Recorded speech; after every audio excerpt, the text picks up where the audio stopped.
If you want to turn some chunky yarn into the softest, squishiest knit pillow, I'm going to show you exactly how to do that in today's video tutorial. The colder months are a great time to try a new craft, and I love finger knitting with chunky yarn. Last year, I knit this amazing cozy blanket. I will leave the tutorial for this down in the description box below. And this year, I made this squishy and wonderful chunky knit pillow. I was inspired by Eva Pautov. I will link to her YouTube channel and her TikTok in the description box below. She did a similar knit pillow and she did it in the round like I'm gonna do here. So I used her ideas and then customized them to work with this chunky knit pillow and to make a removable pillow cover. First of all, head to your local Michaels store or online to pick up this Bernat big blanket yarn. This is the same yarn that I used for the chunky knit blanket last year. It's a really soft chenille textured yarn, and Michaels often has it on sale, so I would recommend waiting for a sale. The perfect sale for this project is when they have the buy two, get one skein free, because you're gonna need 3 skeins for this project. Now, before you begin, I would recommend starting with a chunky knit blanket project first. It's a little bit easier. Once you make one of those, this knit pillow isn't gonna be quite as hard. However, if you've done any sort of knitting or crochet before, I think you're gonna find this chunky knit pillow easy either way. I'm picking up 3 of these Bernat big blanket yarn skeins, and then I'm grabbing my favorite pillow insert. This is the one from IKEA, and it's 20 inches by 20 inches.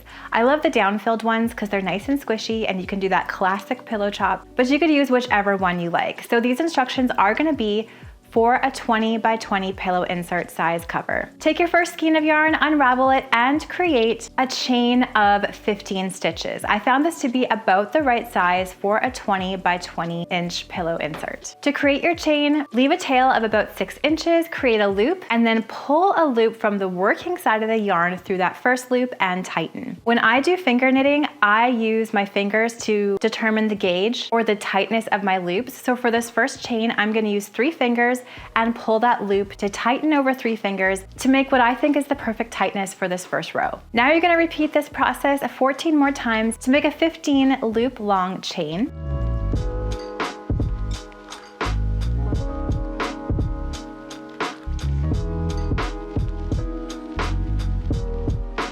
Now, once you're finished, you're gonna start finger knitting into that chain. So turn your chain around and then take your fingers and push them through the last chain that you made, and then pull a loop of that working yarn through that chain. Now for the rest of this project, I'm gonna use 2 fingers and pull the yarn tight onto 2 fingers to make all of my loops look similar. Now you're gonna continue on 13 more times, so now you have a row of 14 altogether.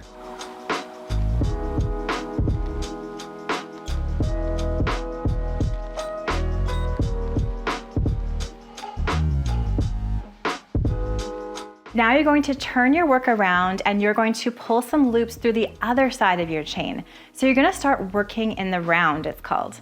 This is a little bit different than the blanket project. The blanket project, we work back and forth. For this pillow one, we're gonna be working in the round. Now from the other side of your foundation chain, you're gonna push your fingers through that first loop you created and pull a loop of the working yarn through.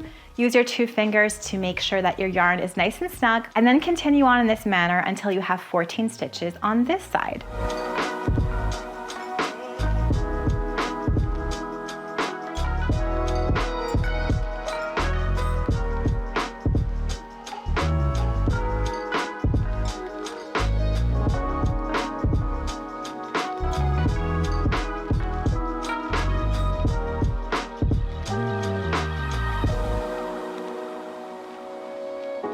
Then twirl your work around again, push your fingers through that first stitch you created on the previous side, pull a loop through and continue on for 13 more stitches until you have 14 loops on this side. You're gonna continue in this way until you have about 3 rows in the round with your foundation chain right in the middle. You can count as you go, or you can put stitch markers on either side to help yourself remember where your circle started. You always wanna make sure that you have 28 stitches altogether or 14 on either side of your foundation chain.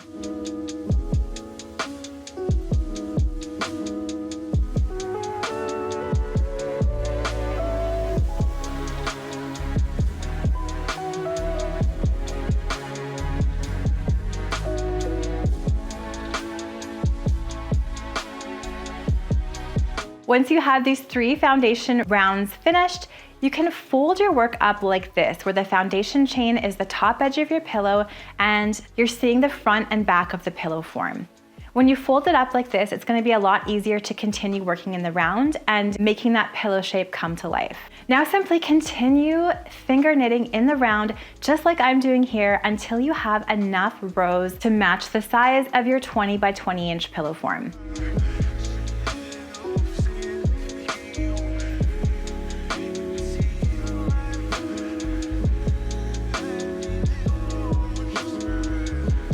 And once you run out of yarn on your first skein, just make sure that you leave about 4 to 6 inches of yarn at the end of that skein, and then you can open up a whole new ball of yarn, leave 4 to 6 inches again at the end of that, and keep working with that as you were the previous yarn.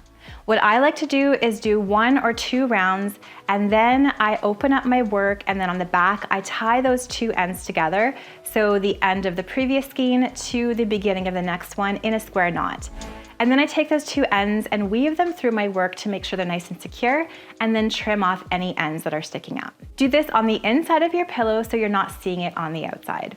You'll probably have to attach 1 more skein of yarn after the second one. However, if you're knitting a little bit tighter than I am, you might only use 2 skeins. About halfway through, or even 3/4 through, you can put your pillow insert inside the cover that you're making. And this, I find, actually makes the finger knitting even easier. It's easier to flip the piece around and see where you are. So that's what I'm doing here.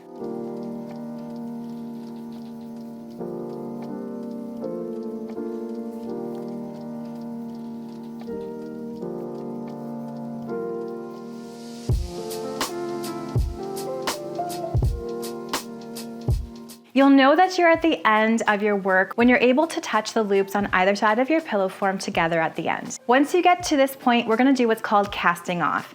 Now, I've seen people actually leave a long tail of yarn at this point and use it to weave through either side, so you could do this. However, because I'm using a really light colored, cream colored yarn, I wanna make sure that I can easily take this cover off and wash it as needed. So I'm actually gonna cast off this whole thing. To cast off, all you have to do is once you get to the end of that point where your pillow cover covers the insert, start your next round as normal, do 1 stitch, and then do the second stitch as normal, and then take that previous stitch, pull it over the second stitch. Then you're gonna do the 3rd stitch as normal, take that second previous stitch and pull it over that 3rd stitch. This is how you cast off. Do it all the way around. I would recommend for this cast off row using 3 fingers in each loop to make sure that it's nice and loose.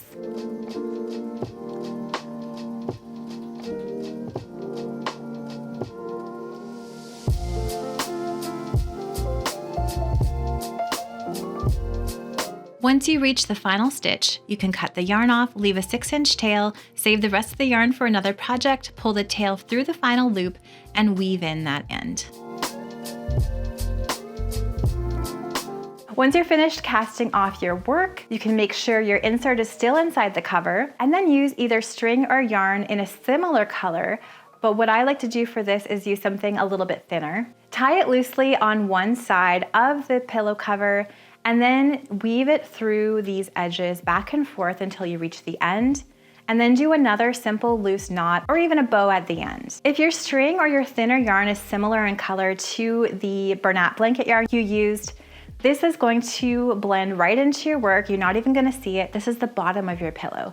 So what I like about this is I can easily untie it, pull it out, take my insert out, throw the pillow cover in the wash, and then just reattach it by weaving it shut. You could also do something with buttons or ties, completely up to you, or do that weaving method that I mentioned if you're not too concerned about washing. I have washed down inserts with the covers on them in the past, and if you use the hand wash setting on your machine, it usually works out okay. This one's just so big, so I'm not exactly sure how it'd work. Now, this is the perfect pillow for these cold winter months. I love the texture that it adds to my sofa. You can combine it with other white soft pillows. You can add some pastel toned pillows beside it. I love the white chunky knit because it works with so many different styles and color combinations. Thank you so much for watching today's chunky knit pillow tutorial. I hope you enjoyed it and I really hope you give it a try. Let me know in the comments below if you've ever made something like this. I would love to know. And make sure you check out my chunky knit blanket tutorial. I will leave it right up here for you to watch. These would be so cute to make as a matching pair for yourself or to give as a gift. Wishing you joy in your home today and always. I'll see you in the next video.